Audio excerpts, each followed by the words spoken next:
The city was loud that afternoon, horns blaring, footsteps echoing, but Ethan barely noticed as he sat on the edge of the fountain in the park.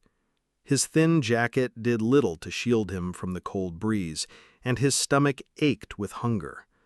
He had gone 2 days without a proper meal, surviving only on scraps from a bakery's trash bin.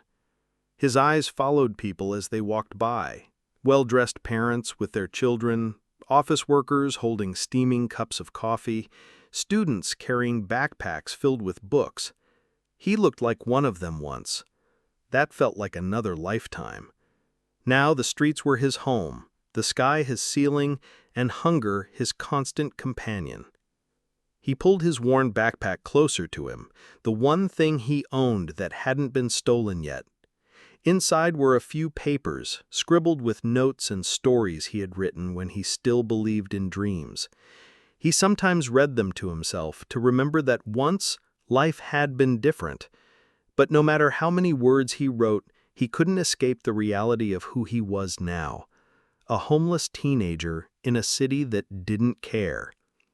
Across the park, a boy his age stepped out of a sleek black car. He wore a neatly pressed school uniform, his shoes shined, his hair styled. His name was Adrian Hale, though Ethan didn't know that yet. To Ethan, he was just another rich kid, another reminder of everything he could never have. Adrian carried a lunch bag in one hand and walked toward a bench beneath a tree. Ethan's gaze followed him, not out of envy, but out of instinct. Food. He tried to look away, but his stomach growled so loudly that an old woman passing by gave him a pitying glance before hurrying off. Adrian sat down, opened his bag, and pulled out a neatly wrapped sandwich, an apple, and a small container of salad. He ate slowly at first, distracted, looking out at the city beyond the park. He seemed distant, even sad, though Ethan didn't notice at first. All Ethan could see was the sandwich, the way the bread seemed so fresh, the way the smell drifted through the air. He tried to tear his eyes away, ashamed of how desperate he felt. But then Adrian noticed him. Their eyes met for a brief second. Ethan quickly looked down, embarrassed. He didn't want anyone's pity. But Adrian didn't look away. Instead, he hesitated, then stood up and walked over. "Hey," Adrian said softly. Ethan stiffened. No one usually approached him unless it was to chase him away. "What?" Ethan muttered, his voice sharp, defensive. Adrian held out half of his sandwich. "You look hungry." Ethan blinked, stunned. He wanted to refuse. Pride screamed at him not to take it, but his stomach twisted so painfully that he couldn't stop himself.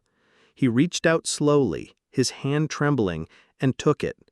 For a moment he just held it, staring at it like it was something sacred. Then, without another word, he took a bite.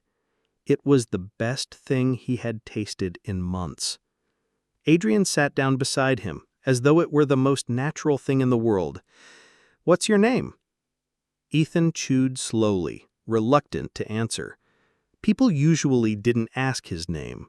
They called him things like kid, or boy, or worse. Finally he muttered, "Ethan." "I'm Adrian," the other boy said. Silence stretched between them for a moment, broken only by the sounds of the city. Ethan half expected Adrian to leave after giving away his food, but he didn't. Instead, he opened the apple, sliced it with a small pocket knife, and handed Ethan a piece. "You don't have to—" Ethan began. "I know," Adrian said simply. "I want to." It was the first act of kindness Ethan had felt in years. He ate slowly, savoring each bite, while Adrian told him about school, about how boring it was to sit in classrooms all day. Ethan almost laughed. Boring? To him, school was a dream. Books, warmth, teachers. It was everything he missed. But he didn't say that. Instead, he listened quietly, nodding every now and then, his guard slowly lowering. As the days passed, Adrian came back to the park again and again. Each time he shared his lunch with Ethan. Sometimes it was sandwiches, other times pasta or rice. Sometimes he brought extra on purpose, pretending it was leftovers. They sat together on the same bench, talking about little things at first: music, the weather, the city. Slowly their conversations deepened. Adrian admitted he didn't like living in his mansion, that he hated how his father cared more about money than family. Ethan, in return, told bits of his own story.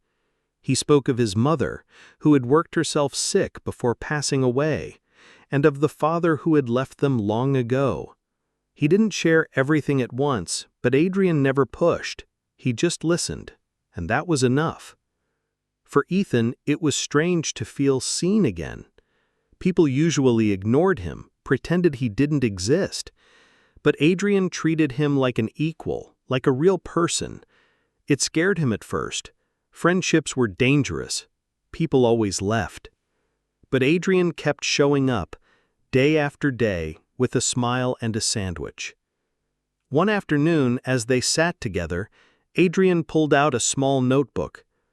"I like to draw," he admitted, flipping through sketches of buildings, trees, and even people. Ethan leaned closer, surprised by the detail in the drawings. They were good. Better than good. "You're talented," Ethan said before he could stop himself. Adrian smiled faintly. "Thanks. What about you? Do you have, something you like doing?" Ethan hesitated, then reached into his worn backpack and pulled out his crumbled papers. He handed them over, shyly. "I write." Adrian began reading, his eyes widening. The words painted worlds beyond the city, stories of heroes and survival, of hope and loss. When he looked up, there was genuine admiration in his gaze. "These are amazing, Ethan. You should publish them someday." Ethan shook his head bitterly.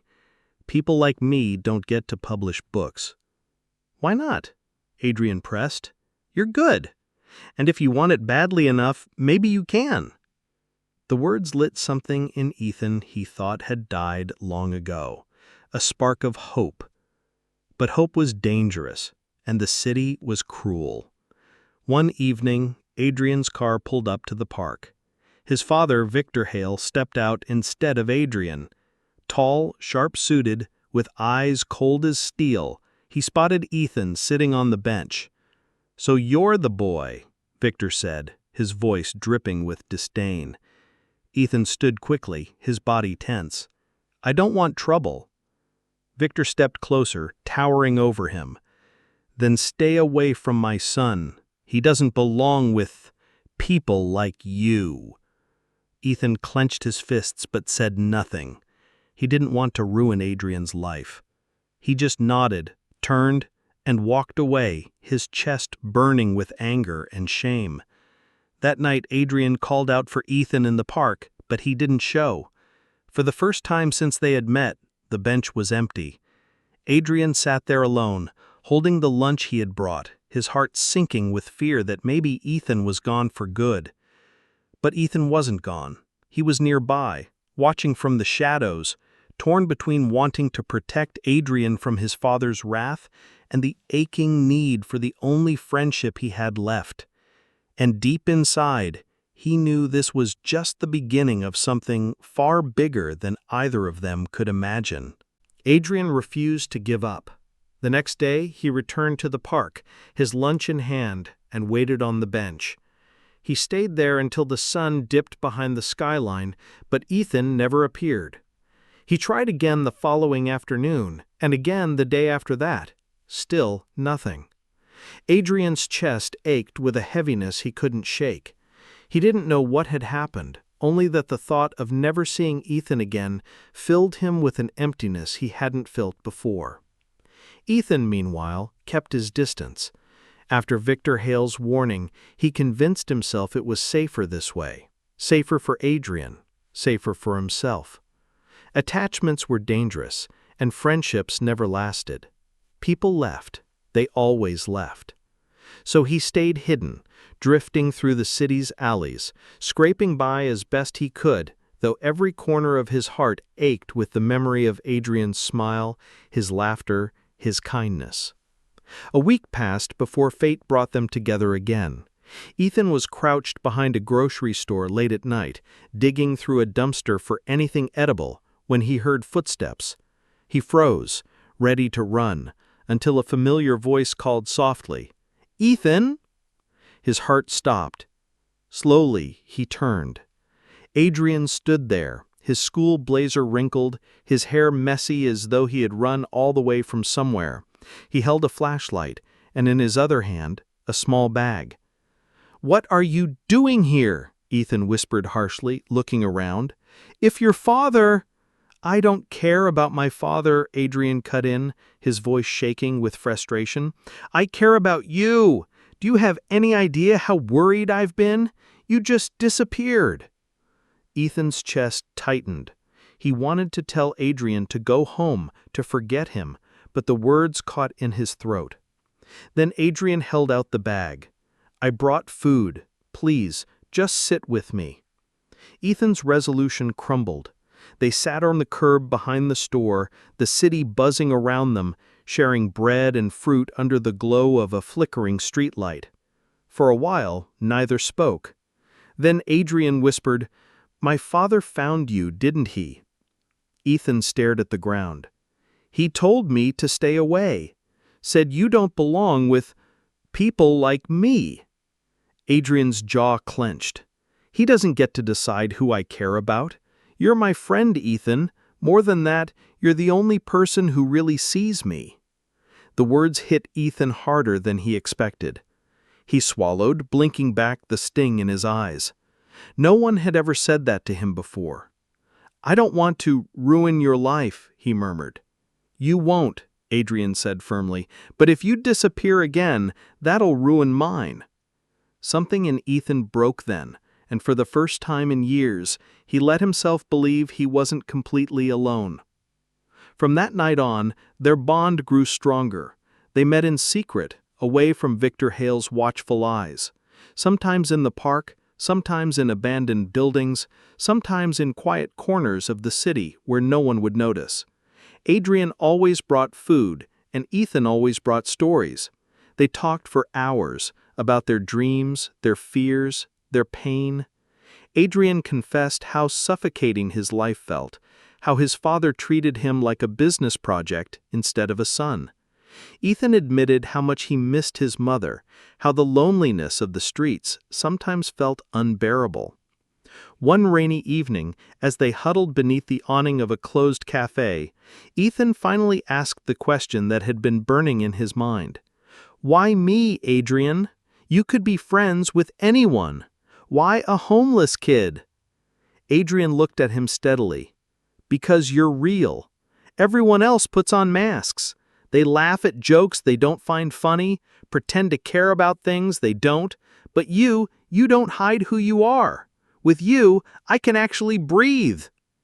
Ethan didn't know what to say.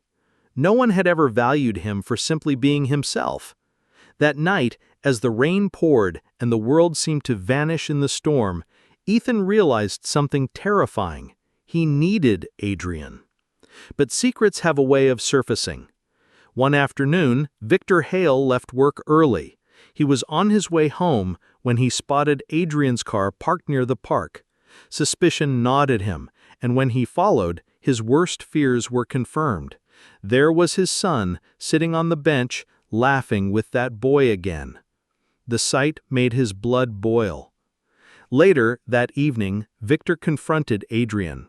His voice was sharp, his temper unrestrained. "I told you to stay away from him.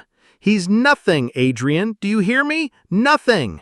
If you keep this up, you'll ruin everything I've built for you." Adrian stood his ground for the first time in his life. "Maybe I don't want what you've built for me. Maybe I want something different." Victor's face twisted with fury. "You're my son. You'll do as I say." "No," Adrian whispered, his hands trembling but his voice steady. "I won't." The confrontation ended with Victor slamming his fist against the table, leaving Adrian shaken but unbroken. That night, Adrian sent a message to Ethan. "We can't hide forever. I want you to meet me tomorrow, somewhere new." The next day, Adrian led Ethan to a rooftop overlooking the city. They sat together, legs dangling over the edge, the sunset painting the sky in gold and crimson. "I don't know what's going to happen," Adrian admitted quietly, "but I want you in my life, no matter what it takes." Ethan's throat tightened. He wanted to believe it. He wanted to believe that someone like Adrian could truly mean those words, but deep down, fear gnawed at him. People made promises. Life broke them. Their moment of fragile hope didn't last long. Within days, Victor made his move. He sent men to follow Adrian, to track his every step. One evening, as Ethan walked alone through an alley, two men cornered him. "Victor Hale says, 'You're done,'" one of them sneered. Before Ethan could run, they shoved him hard against the wall. Pain exploded in his ribs as fists rained down on him. He crumpled to the ground, gasping, the world spinning. They left him there, broken, with a final warning. "Stay away from Adrian, or next time you won't walk away." Hours later, Adrian found him. He had been searching frantically, and when he finally spotted Ethan slumped near the alley, his heart nearly stopped. He rushed to his side, kneeling in the dirt, his voice cracking. "Ethan! Oh God! What did they do to you?" Ethan forced a weak smile through the pain. "Guess your father doesn't like me much." Tears stung Adrian's eyes. "I'll never forgive him for this. Never." He helped Ethan to his feet, supporting him all the way to a small clinic run by volunteers. They patched him up, gave him painkillers, and promised to keep things quiet. Adrian stayed by his side the entire time, holding his hand, refusing to leave. That night, as Ethan drifted in and out of sleep, Adrian whispered, "I don't care what my father says. I'm not giving you up. Not now, not ever." And though Ethan's body ached, his heart swelled with something he hadn't felt in so long, faith. Faith that maybe, just maybe, Adrian meant it. But Victor Hale was a man who always got what he wanted. And if Ethan thought the beating was the end, he was wrong. It was only the beginning of a storm that would change both their lives forever. Ethan thought the worst had passed, that maybe Victor Hale's fury would burn itself out and leave them in peace. But men like Victor didn't forgive. They calculated, they controlled, they crushed anything that threatened their order. And to him, Ethan wasn't just a threat, he was a stain, a danger to the perfect empire he had built around his son. Adrian tried to shield Ethan, sneaking food, checking in on him, staying later and later at the clinic until the volunteers started whispering. He didn't care. He couldn't walk away. The bond between them had grown into something far beyond friendship.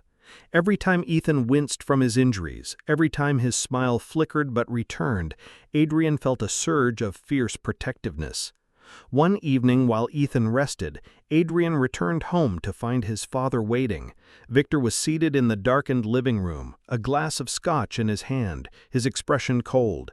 "Sit down," he ordered. Adrian hesitated, then obeyed. Victor leaned forward.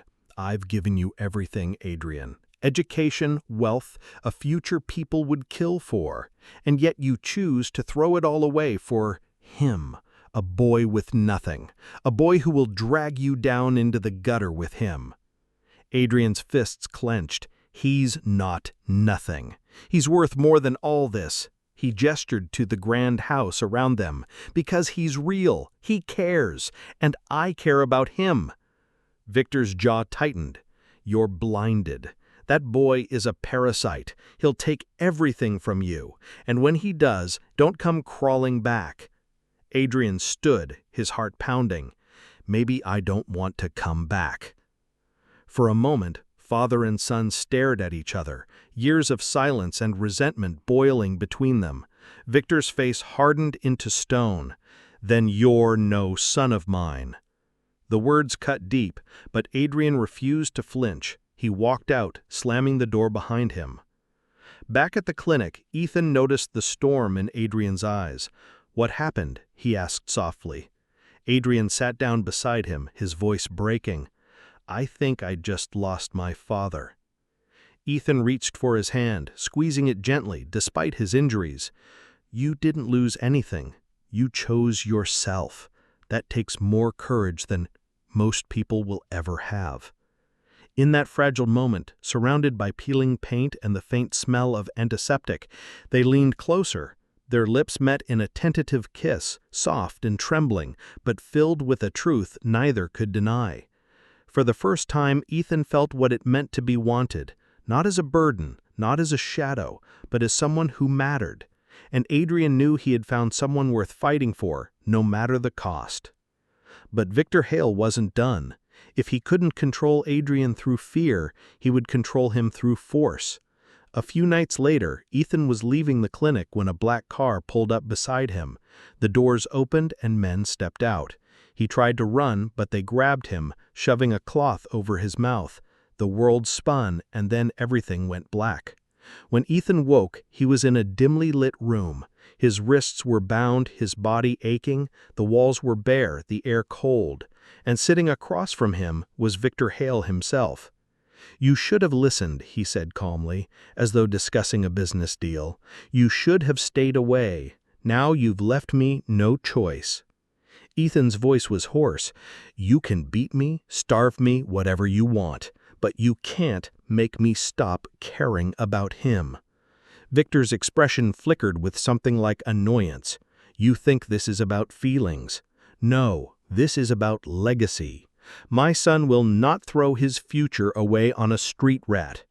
"Then maybe your son's future isn't what you think it is. Maybe he doesn't want your empire. Maybe he just wants to be free." Victor's eyes narrowed. "You've poisoned him." Ethan met his gaze steadily. "No, I just reminded him he's human." The billionaire's jaw tightened, but before he could respond, the door burst open. Adrian stood there, his chest heaving, his eyes blazing with rage. Behind him were two of the clinic volunteers who had followed when Adrian realized Ethan had vanished. "Let him go!" Adrian demanded. Victor rose slowly, his voice dripping with disdain. "Adrian, you don't understand." "No, you don't understand!" Adrian shouted, his voice cracking with years of suppressed rage. "You've spent my whole life telling me who to be, what to want, who to love, but not anymore. I'm done living for you." Victor stepped closer, towering over his son. "You'll regret this." Adrian's hands trembled, but he didn't back down. "The only thing I'd regret is losing him." For a moment, silence hung heavy in the room. Then Victor gestured sharply to his men, but the volunteers blocked them, giving Adrian enough time to rush to Ethan's side and untie him. Ethan staggered, weak but determined, leaning into Adrian for support. "Come on," Adrian urged, pulling him toward the door. Victor's voice roared behind them. "If you leave now, don't you ever come back!" Adrian paused in the doorway, glancing back at the man who had raised him. "Goodbye, father." And with that, they disappeared into the night. The days that followed weren't easy. Adrian cut ties with his father's empire, refusing the money, the comfort, the safety net. He found himself starting from scratch, sharing Ethan's world instead of dragging Ethan into his. They lived small, scraping by with part-time jobs and help from the clinic, but for the first time in their lives, both of them felt free. Ethan healed slowly, his body regaining strength. Adrian, though unaccustomed to hardship, surprised even himself with his resilience. He discovered he could live without luxury, but not without love. Together they built something fragile but real. Sometimes they'd sit on the same park bench where it had all begun, splitting sandwiches, laughing about how the world had tried to keep them apart. They knew the road ahead would be hard. They would face judgment, poverty, maybe even danger again. But they also knew they'd face it together. One evening, as the sun dipped low and painted the sky in shades of fire, Ethan leaned against Adrian's shoulder.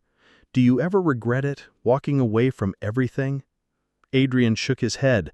"Not for a second, because everything I need is right here." Ethan smiled faintly, his heart swelling. "Funny, I used to think I had nothing. Turns out, I have everything." Their laughter echoed across the park, two voices woven together by a bond no amount of power or wealth could break. And though the world saw them as opposites, a homeless boy and a billionaire son, they knew the truth. They were equals, they were survivors, they were each other's home. And in that truth, they found something neither had ever truly known before: happiness.